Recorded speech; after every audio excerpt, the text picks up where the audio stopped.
ఆయన అందరికీ ఆటో డ్రైవర్లందరికీ ఒక విషయం చెప్పాలనుకుంటున్నా. చాలామంది అయితే అన్న 20 తారీఖు బంద్ అంటున్నారు కదా, బంద్ పెట్టాలా అని అడుగుతున్నారు.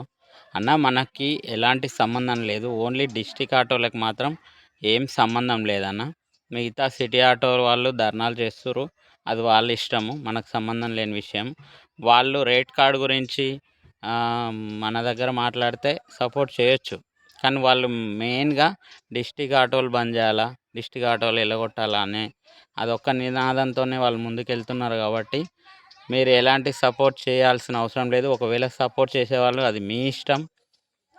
మనకైతే మనం డిస్ట్రిక్ట్ ఆటోల కోసమే మనం ఆలోచిస్తున్నాం కాబట్టి ఇది మనకు కరెక్ట్ అయింది కాదు కాబట్టి మనం వెళ్ళాల్సిన అవసరం లేదు. ఒకవేళ వెళ్ళాలనుకున్న వాళ్ళు అది వాళ్ళ సొంతంగా వాళ్ళ నిర్ణయం వాళ్ళది.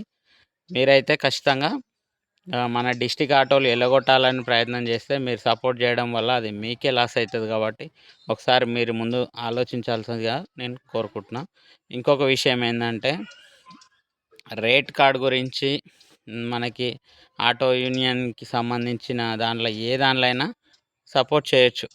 కానీ వాళ్ళు మెయిన్గా బైకులు ఉన్నాయి, ఎన్నో సమస్యలు ఉన్నాయి. హైదరాబాద్లో ఆటోలకి చాలా సమస్యలు ఉన్నాయి. రేటు 20 ఏళ్ళకెళ్ళి రేట్లు లేవు. మొత్తం రేట్లు పెరిగిపోతున్నాయి, నిత్యావసర ధరలు.